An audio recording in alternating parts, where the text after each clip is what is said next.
Hello મિત્રો, નમસ્કાર. NC classes ચેનલમાં તમારું હાર્દિક સ્વાગત છે. મિત્રો, ખાસ કરીને ચેનલમાં નવા હોય તો લાઇક, શેર અને સબસ્ક્રાઈબ કરવાનું ભૂલતા નહીં. ખાસ કરીને આપણે આજે લેવાયેલું ધોરણ 11નું મનોવિજ્ઞાનનું પ્રશ્નપત્ર, તો એમાં વિકલ્પો જોઈએ તો નંબર 1, વર્તનવાદના પ્રણેતા કોણ છે? બરાબર, તો એમાં મિત્રો આવશે વોટસન. નંબર 2, પોતાની અંદર અંતર્મુખ થઈને પોતાનામાં ચાલતા મનોવ્યાપારનું નિરીક્ષણ કઈ પદ્ધતિમાં કરવામાં આવે છે? તો મિત્રો આંતરનિરીક્ષણ પદ્ધતિ. વૃદ્ધિ એટલે કોષીય ગુણાકાર આવવું કોને કહેલું છે? તો મિત્રો ફ્રેન્ડ.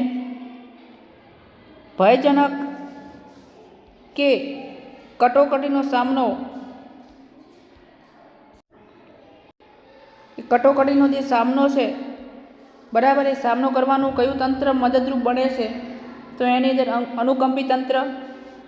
ગાણિતિક અને વૈજ્ઞાનિક નિયમો તથા સૂત્રો અનુસાર સમસ્યા ઉકેલવાનો પ્રયત્ન કરવો એટલે કઈ પદ્ધતિ મિત્રો?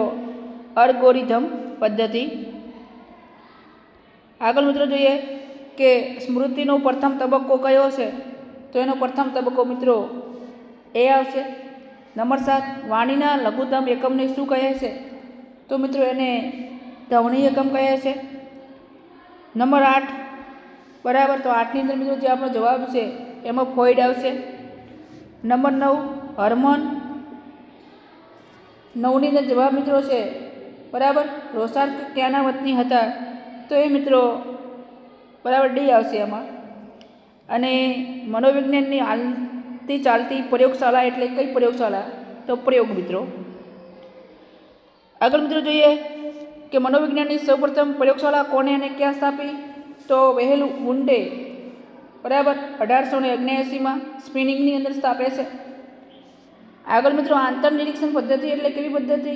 વ્યક્તિ દ્વારા પોતાની અંદર અંતર્મુખ થઈને પોતાનામાં જ ચાલતા મનો વ્યવહારોનું વ્યવસ્થિત નિરીક્ષણ કરવું.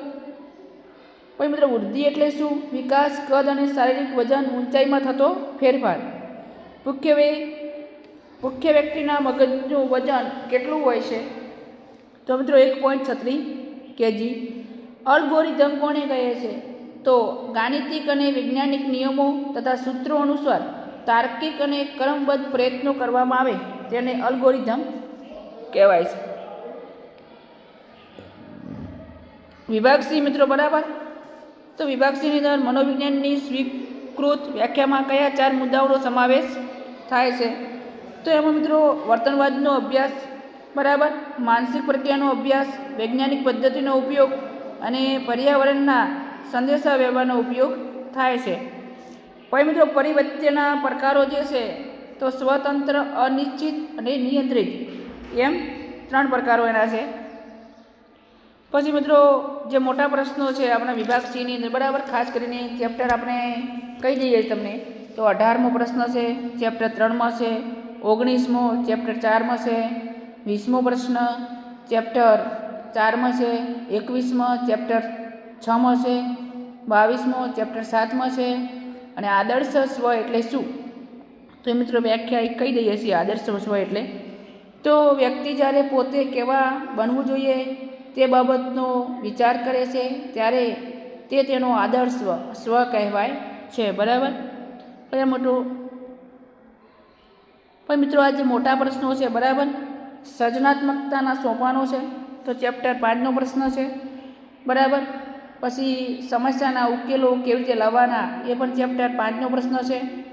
પછી સ્મૃતિ અવરોધ એટલે શું? ચેપ્ટર 6નો પ્રશ્ન છે, બરાબર. સંપૂર્ણ મિત્રો એક પછી એક પ્રશ્નો જે છે એ ખાસ કરીને મિત્રો આ તો આપણે આઈએમપી જે પ્રશ્નપત્ર સોલ્વ કર્યું હતું એમાં પણ હતો. વિષય અધ્યક્ષ કસોટી, ટીએટીની સમજૂતી આપવાની, બરાબર, એ પણ હતો. એમ તો સંપૂર્ણ સોલ્યુશન જે પણ પ્રકારે. હવે તો ખાસ એક બીજી પણ તમારા માટે મહત્ત્વની બાબત એ છે કે તમારે ફકરા ઉપરથી 3 માર્ક્સના પ્રશ્ન પૂછે છે. એમાં તમારા માટે ગર્વની બાબત કહેવાય, બરાબર.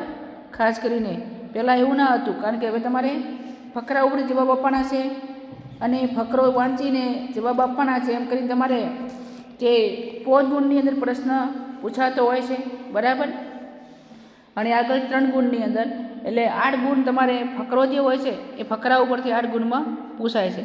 તો મિત્રો ચેનલમાં નવા હોય તો લાઇક, શેર અને સબસ્ક્રાઈબ કરવાનું ભૂલતા નહીં. ફરી નેક્સ્ટ વિડીયોમાં મળીશું. જય હિન્દ, જય ભારત.